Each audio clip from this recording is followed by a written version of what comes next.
Hi everyone and welcome. I'm so glad you decided to join me today.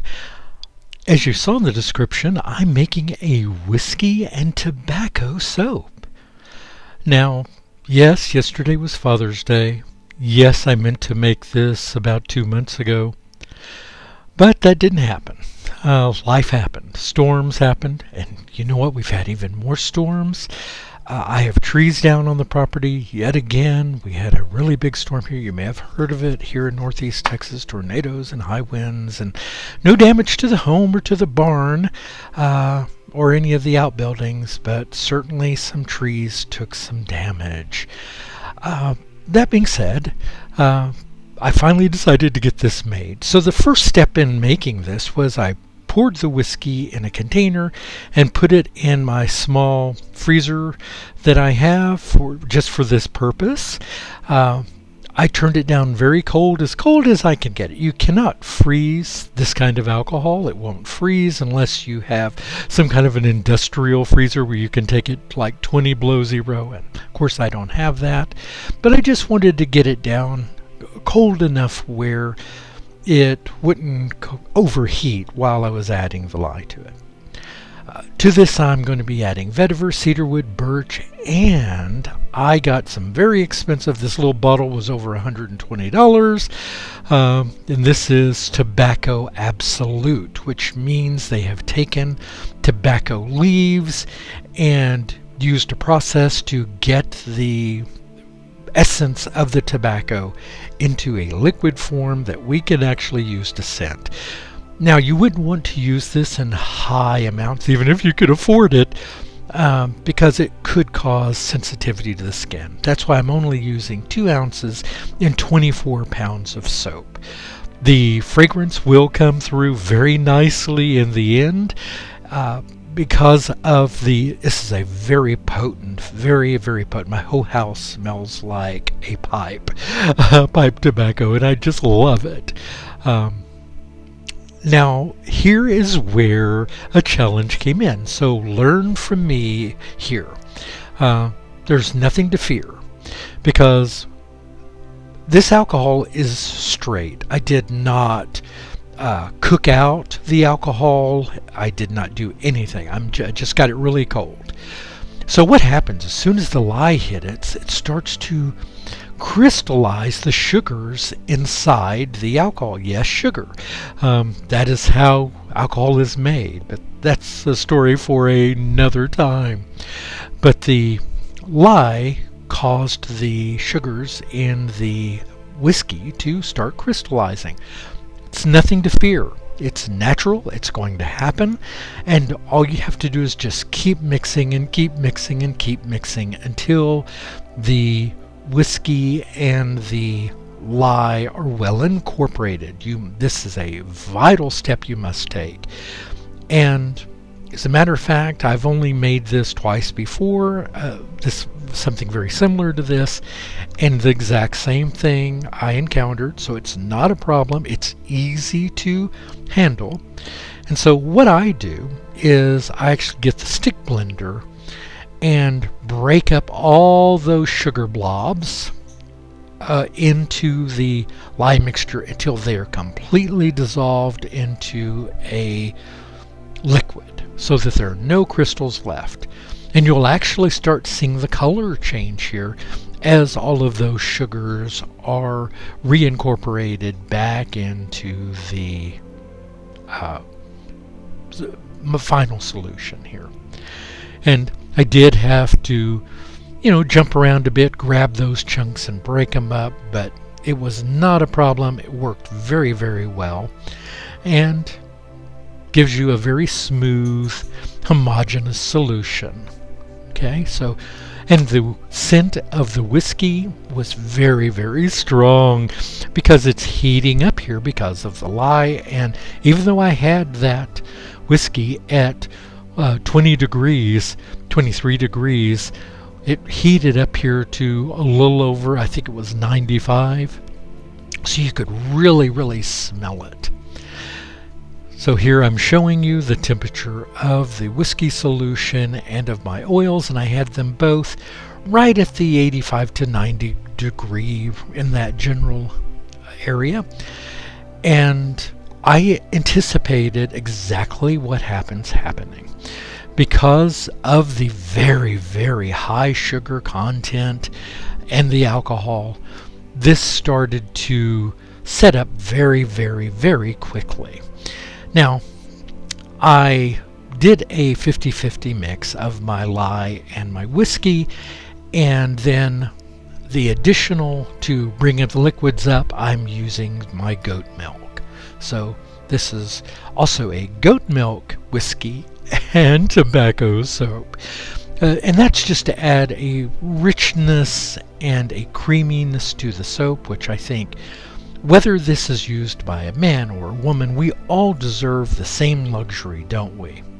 But as you can see here, I started getting some ricing and some pudding-like behavior, but I didn't stop. I just continued to mix it, because you don't want to, just because it starts thickening, that does not mean that you have trace and that your lye and your oils are well mixed. So actually at one point here, I switch from this small hand mixer to my large commercial blender mixer here, and you'll see that in just a moment here, because I just wanted to make sure everything was well blended, because here I'm adding in that tobacco, the vetiver, the cedarwood, and birch essential oils here, and I wanted to make sure that those were well incorporated, but it was so thick.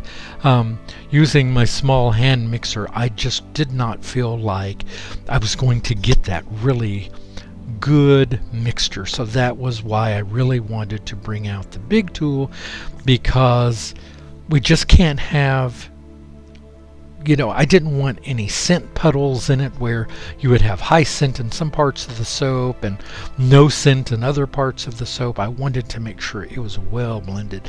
And you can see at this stage, it is very, very, very thick. But I just didn't let that slow me down, because if you stop and go, oh no, it's never going to pour smooth in the mold, and you pour it early, you could have some issues with your lye solution not being fully incorporated with your oils, or your essential oils or fragrance oils, if that's what you're using, not thoroughly added. So here I'm just showing how hot that it's getting here, which is all anticipated. There were no surprises here. I added no colorants to this. I didn't, because I knew how thick this would be, and that adding any kind of swirls or anything like that would be a true challenge. And so I just decided, as I often do, to just go with the natural color. And that's what I did. And I really did. I mixed this for a very long time, because I just had to make sure that it was well mixed. And as you can see here, sorry, it got a little blurry there, but as I was pouring it in the mold, it's already starting to set up, even more so. So I really had to get in there, bang it around, and stir it, and make sure that it was in all those little areas, because I didn't want air pockets. And I did end up with a couple, but they were small. They were easy to fix, so it wasn't really an issue. And that's because I put a lot of effort into making sure that this was well packed in there. You'll see here, I got in there with my hands and just started pressing it down into all the little crevices to make sure that there were no air pockets or anything like that. I just didn't want to, deal with that. And as any of you have made soap before, you know that when it sets up like this, you can get those air pockets. Now, the one thing I did do to the top is I came back later and I took some alcohol and added a little bit of black walnut hull to the alcohol and sprayed the top of the soap, just to give it a little bit of alternate. You'll see it here in a moment when I start cutting the bars, because it was just looking like a big old vanilla bar here. The thing that I also noticed about it, and that's because it started setting up, within the pot, it looks like rebatch, very much like that, because you'll see dots, white patches in it, and that's because as I was mixing it, some of the soap was actually starting to solidify in the pot. So that's why it was so important that I get it well mixed to make sure that we didn't have any issues.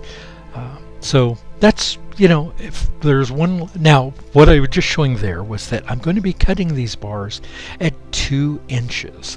That means these are going to be very wide, heavy, 10-ounce bars. These are super big soap bars. I just wanted, because these are such expensive ingredients, I'm going to have to charge a heftier fee for this. I mean, there's a whole bottle of whiskey in here that was over $50, plus there's over $100. There's $120 just in the Tobacco Absolut, and then the other essential oils. So this is not a cheap soap, but I will tell you that this is one of the most beautifully fragrant soaps that I've made, and I think any gentleman would like this. I like it. That doesn't mean I'm every gentleman, nor that I'm even a gentleman, I suppose, but I am, I think. But I think that a lot of people would like this, and I don't mean to specify that it would only be for a gentleman. A lot of people would like this, but I'm just saying that I would have liked to have had this ready by Father's Day, because I do think it would have been a good gift for dads. But hey, you don't have to wait till Father's Day to give dad or your husband or your brother or whoever or yourself a treat, right?